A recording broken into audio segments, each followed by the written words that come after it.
And hello, movie lovers, and welcome to the show. So today we are reviewing this documentary called Chasing Amy. It's based off of the Kevin Smith movie Chasing Amy, starring Ben Affleck. I ended up enjoying the documentary a lot. So did Rossi. So let's go on ahead. Let's talk about this Chasing Amy story. Let's talk about it and let's do it.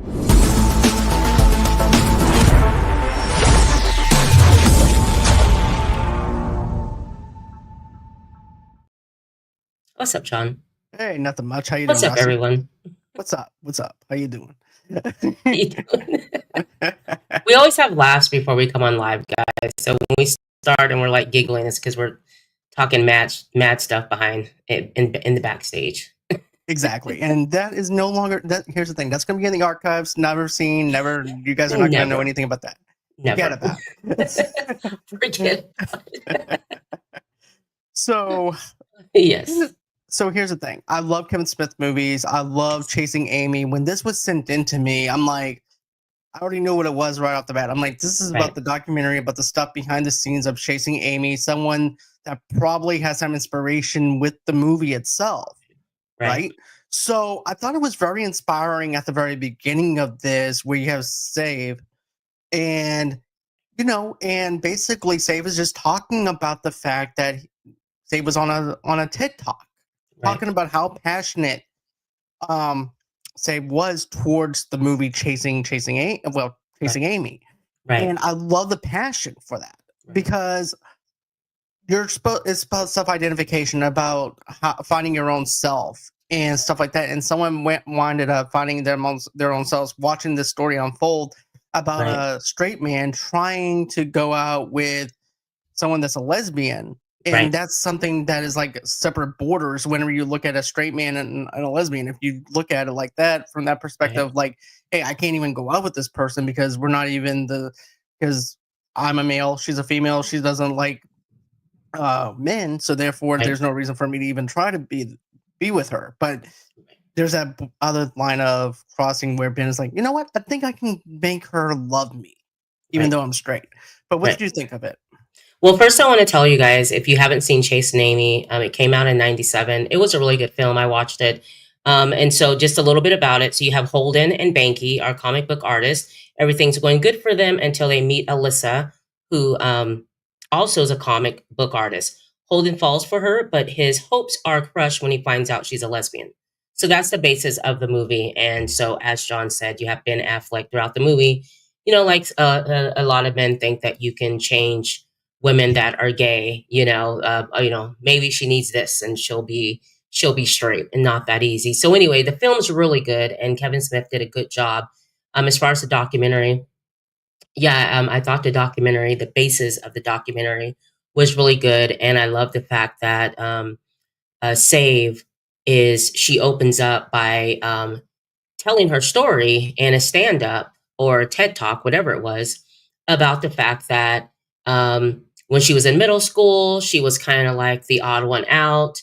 She didn't know she was gay, but other people would call her names and, the D word and all that. And she hadn't outed herself. She didn't even know. I mean, she's a middle school student. She's just trying to figure herself out.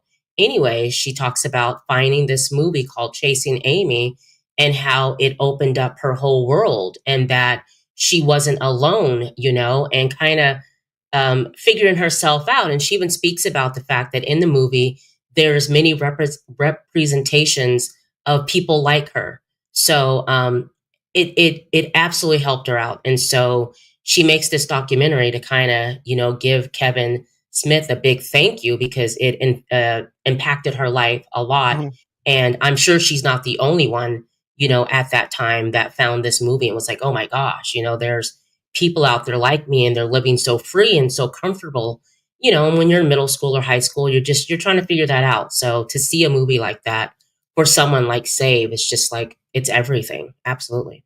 For sure, because think of it like this: when they found Chasing Amy, basically she was just going after the Ben Affleck movies and binging Ben Yes. Affleck films because of the love of Right. Daredevil. And Right. then all of a sudden it just clicked with Chasing Amy of like, Right. oh, these characters get to live their best lives in this Right. universe, even though my life is shitty because of the things Right. that I'm going through. At least I Right. have this movie that saved my life. So Yeah. therefore, there's a little bit of light in that darkness that I can actually understand and know who I am and being comfortable Right. in my own skin is Right. basically what Chasing Amy was for Save. Absolutely. And I think that for a lot of us at that age or in high school, we all go through that, trying to find ourselves sexually and whatnot. But for, I think, people that are in the LGBTQ community, I think for them to find a movie like that is kind of hard back then Mhm. because, if there were a lot of movies that were made, you didn't know about it. So, for, straight female and males, there's movies everywhere. There's a love story everywhere with the male and female. But for someone that is gay or lesbian or even bisexual, you didn't see a lot of representations about that back in 97. And if there were, like I said, you didn't know. So finding Chasing Amy for someone like that was just like, you know, you know what I mean? Having to Right, exactly. I get what you're saying because I didn't think of it like this until Kevin managed to say this because he wrote that basically for his brother. And Right. Yeah. here's the thing, my brother is gay, Okay. but here's the thing. I didn't think of it out that line of like what Kevin was thinking was, wait, there's nothing there for you to actually cheer on a Okay. romance kind of level or anything Right. like that. It's all straight men, straight women, Right. and that's it. So I didn't think Right. of it on that level in the 90s or anything like that. I'm like, okay, this is the norm. This is what you Right. get. So that's my Right. line of thinking of whenever I came across, and I'm like, okay, that's just kind of mind blowing at Yeah. that with that the way Kevin did that. But I Right. also like this. Okay, I also like how Shayna Laurie, the casting director for Chasing Amy, said that the film made $12 million at the box office in '97. Okay. And like you said, there wasn't anyone writing a movie like Kevin's in the Yeah. late '90s. There weren't hardly any mainstream LGBT movies. Right. Um, and then Chasing Amy had a way to look at identity, politics, and intersexuality. It was a controversial for a straight man to tell a lesbian story as well. Right. Yeah, But I thought that I think when I saw it too, it was like the first time that I'd seen a movie with a bisexual character and just a movie like that. But when I watched the movie, I just it to me the movie was good. I loved the love story. I loved the back and forth. yeah, I loved Joey Lauren who plays Alyssa. I just love the romance of it and just this guy who's just trying to change her and just falls in love with her, like with her, who she is, and the disappointment of maybe not being able to be with her because she's lesbian, right. So I thought the movie was really good. I enjoyed it. I did too, and I also like the dialogue within Chasing Me itself. Yes, yes, It feels normal. It doesn't feel forced. It feels like normal everyday conversation, right, which is the movies that I love the most. Is the ones right, that don't feel like they're forced, and that's what I love about Chasing Amy. But Joey being this character and being a straight woman as well yeah. in this, I really loved her performance, and we'll get into Oh, some of the negativities yes, towards the end of this though too, of the things right, that she had to go through and stuff. But I like how it focuses on the positives, but also on the negatives as yeah, well, because not yes, everything is all sunshine and rainbows and picket fences. There's right. there's some negativities within the background of Chasing Amy. And I also But love like Ben's best friend in the film of is it Banky, yeah, Banky, Banky. who Kevin was talking about. He everyone that was in this film is someone like he knew someone like that person. So Banky being that guy at that time that would just use the provocative slang words for lesbian or gay back then, but being he's that jockey guy. That in high school that oh I can change her oh she hasn't had me or Hmm. I love he plays that character so well because I mean I think a lot of us know guys like that who feel that way and think the woman just hasn't found that right man to make her happy so that's why so he plays that character and I love like you said how everyone is represented in this film. Same. That's what I Negative, loved. positive. It's, it's Right. it's people that you've met in life. Right. I feel like you Yeah. need a character like Banky to say, hey, Yes. look, dude, this is wrong on the way you think. Right. Right. And don't get me wrong, I'm a shit person too, because I'm thinking that I can change this other person's Right. mind Right. as well. But you're even more of a shittier person because you're thinking on this kind of level. And Right. he's just an idiot who doesn't think before he speaks Right. and stuff like that. So you actually do have people in there that's just stupid the way that they think and act Yeah. without And you even had to level it rationalizing. out. Yeah. I mean, come on, Mhm. it's not all roses. I mean, there are Right. people that guys that think like that, you know, Hmm. and so I love that that person's in there, but also we talked about the black gentleman in the film. Uh Yeah. Hooper yeah, please. X. Yeah.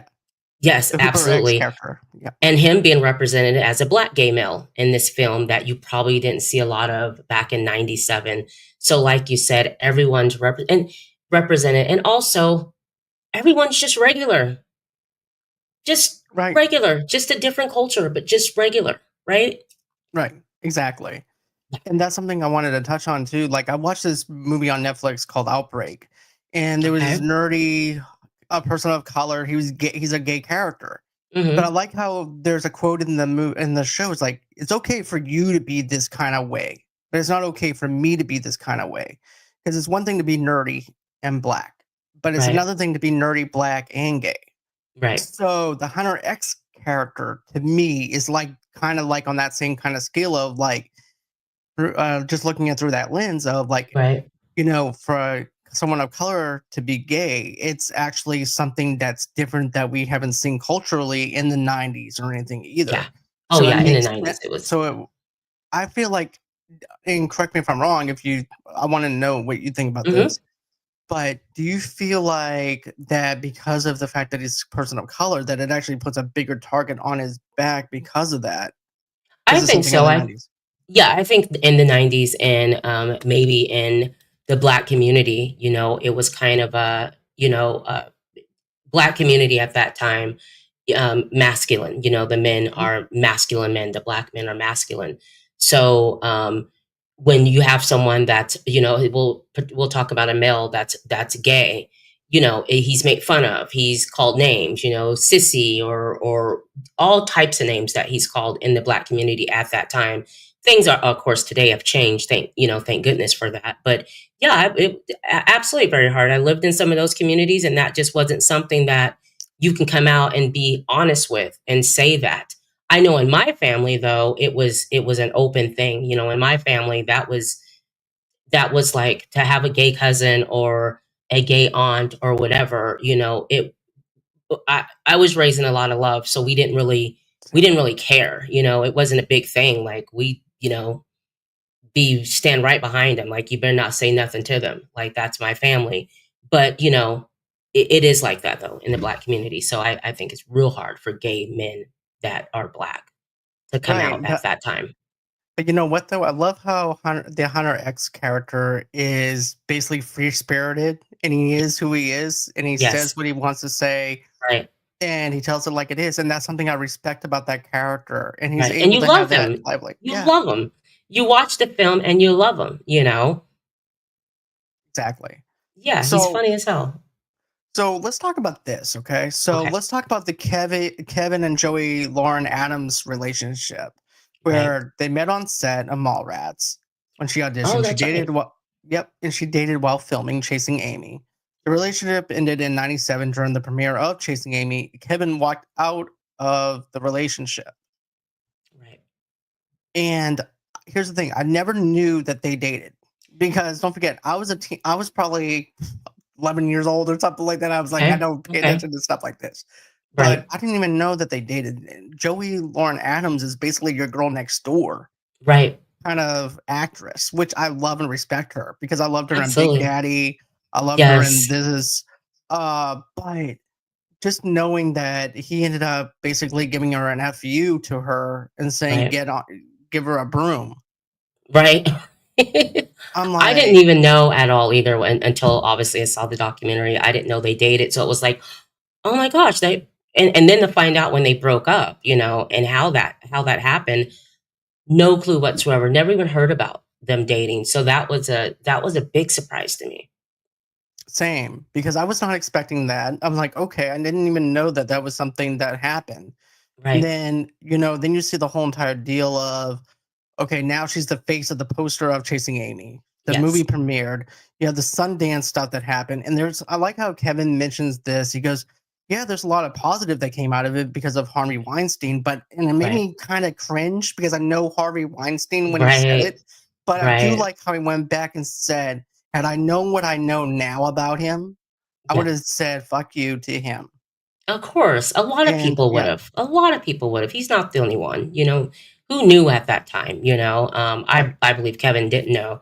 I also, the fact that the backlash that the movie did get, it wasn't received as well from, the gay community or the lesbian community. They didn't like the fact that there was a character that was gay in the film that was able to be in love with the straight male, and I guess maybe they felt like it was kind of compromising, or what did you get from that? Because I was surprised by that. Yeah, because if you remember, Kevin also said it was also weird for a straight male director to write a movie Yes. about a straight man Right. trying to fall for a lesbian, and then it Right. wasn't received well between Ellen DeGeneres and her partner. Yeah, they They walked walked out right of the out. movie, Right. and I was like, "Wow." I Yeah. and the bad thing, what's funny though is he had more backlash for Dogma than he had for this one. Wow. People were protesting against Dogma. He actually trolled the people that was he actually did this. He got a sign out, marked down, he said something about his own film. He said fuck Dogma or something. Even Yeah. though he was the one who made Right, Dogma. right, And he was right, in there right, protesting against his own movie. right. And you can But see him doing yeah, that, dude.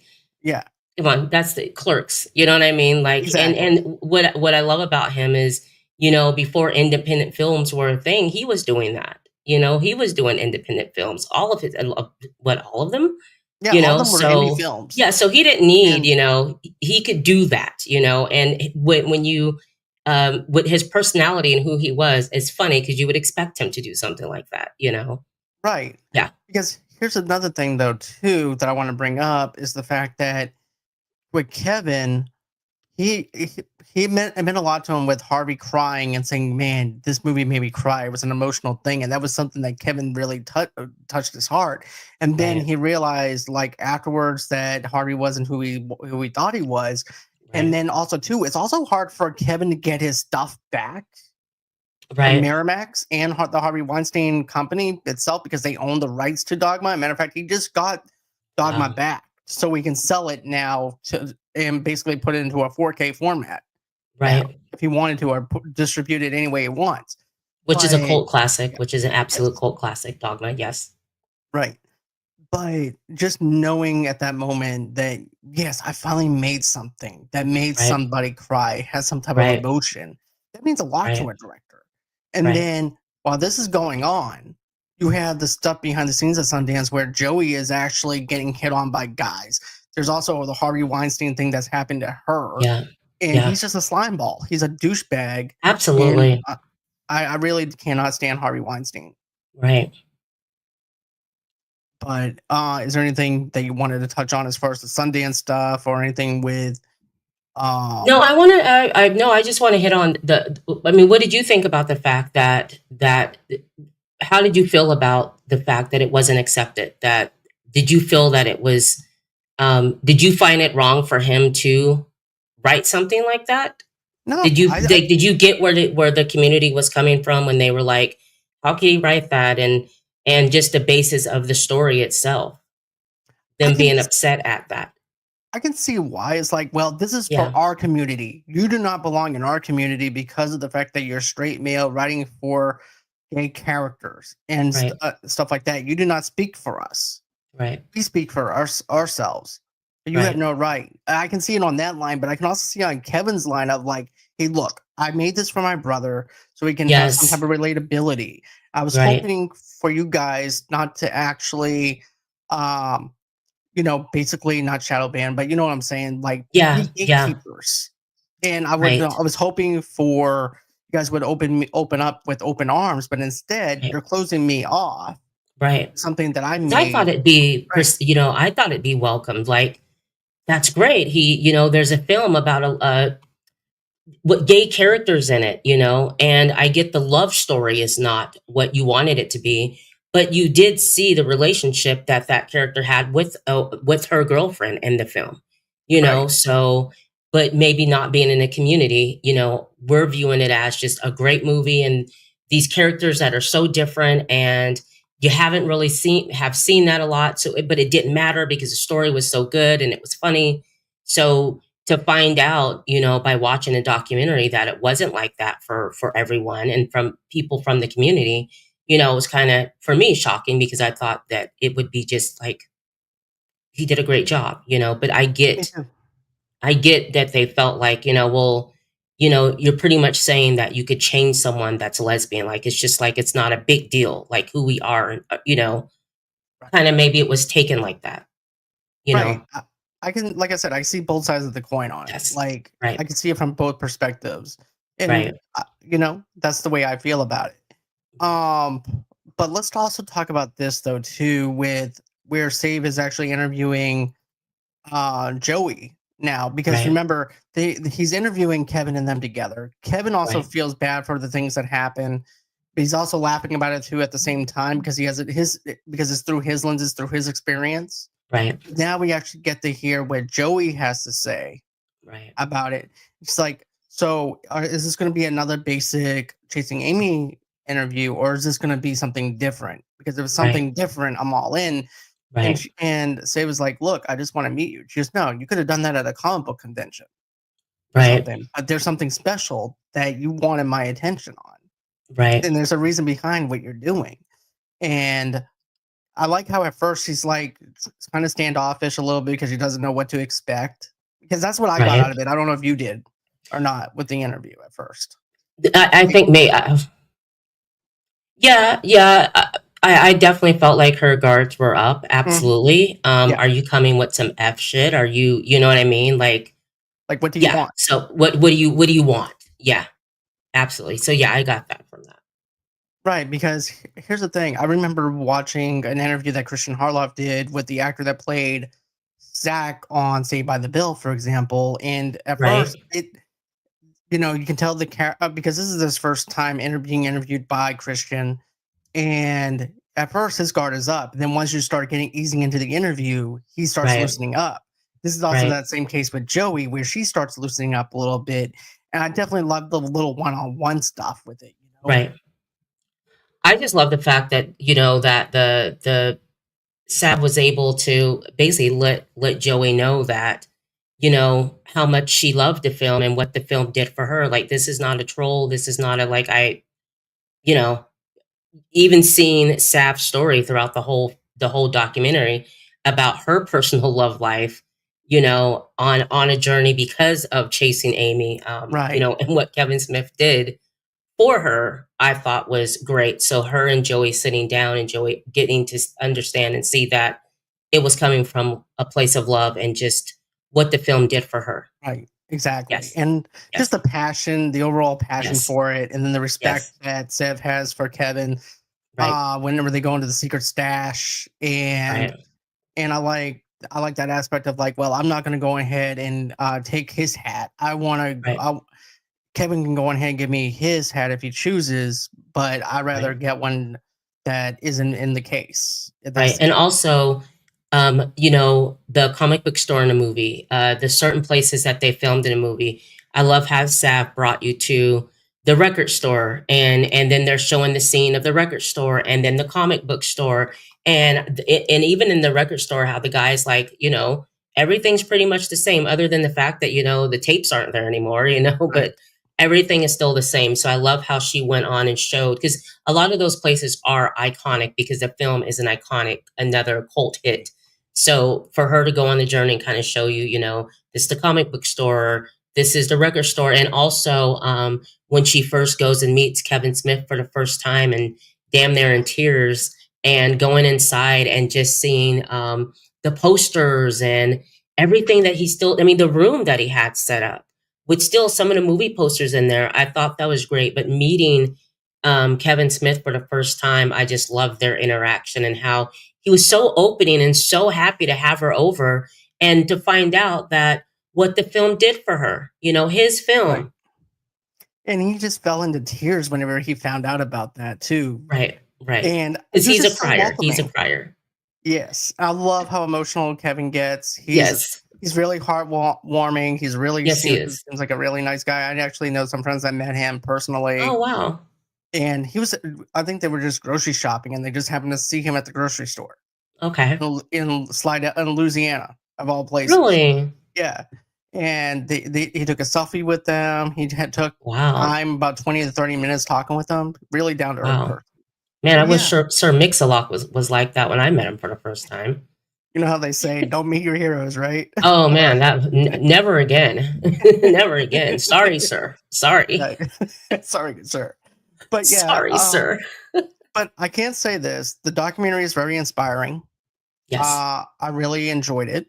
I know that Rossi did too. I'm not going to Oh speak yeah. about. Oh Yeah, yeah, absolutely. And I but love the yeah, movie anyways. I enjoyed the movie. I was like Sav. I've seen the movie so many times because I just thought it was a really good movie. And I love Joey Lauren as a character and just not a character, I'm sorry, as an actress. So I've seen a lot of the films that she ended up being in after Chasing Amy. So, and the soundtrack was great as well. yeah. The soundtrack is really Yeah. good Yeah, as well. It has absolutely. that '90s vibe to it, 90s, and yes. I Yes. really love it. But Yes. yeah, I think that's everything that we had wanted to cover as far as the doc goes, right? But yeah, if you guys want to, it's actually playing at the movie theaters right now. If you want to check out Chasing Amy, it actually got released last month, but you might actually have a chance to catch it sometime before it actually gets taken down from the movie theaters. And But go yeah, check out Chasing Amy. It's mhm, you can find it any and everywhere. Go check it out. It was a really good movie. So I think everyone definitely. will enjoy that film. I think so too. So that's gonna be it as far as the show goes. Is there anything that you want to say or anything like that before we close out, or do you have anything going on? Yeah. So John and I will be doing The Grinch, Jim Carrey's The Grinch, and we'll be doing that. Let's see, December 11th. After that, we'll be going on a little Christmas break, guys. And Rossi's Clubhouse is currently on Christmas break. I will be back at the end of December. My first guest coming back will be, oh my gosh, Kristen Duff. Sorry, Kristen. Yep. She'll be coming back at the end of December. And then I have Jakari, a Sacramento rapper that will be coming on in January, and a lot of people coming through, guys. So we'll be back soon. Shoot. Yeah. So we'll be back with the Grinch on the 11th, and Yes. then that'll be it for the whole entire month of December. But I do Right. have get this. I'll actually have Fiction Fixation come back in January. We're going to do a practical magic review, doing it scene Ooh. by scene. So Nice. yeah, we're definitely going to do a little bit of a deep cut of a '90s nostalgia movie. So that's gonna be fun. So guys, that's gonna be it. Thank you guys so much for watching, listening, and all that good stuff. Rate us on Good Pods, rate us on Apple Yes. Podcasts, where you guys get podcasts from. Smash that like button, smash that subscribe button. Also, to visit us over at Patreon. And if you want to go ahead and reach out to us at movieloversunited@gmail.com. And always until next time, guys. Bye bye. Bye, guys. See ya.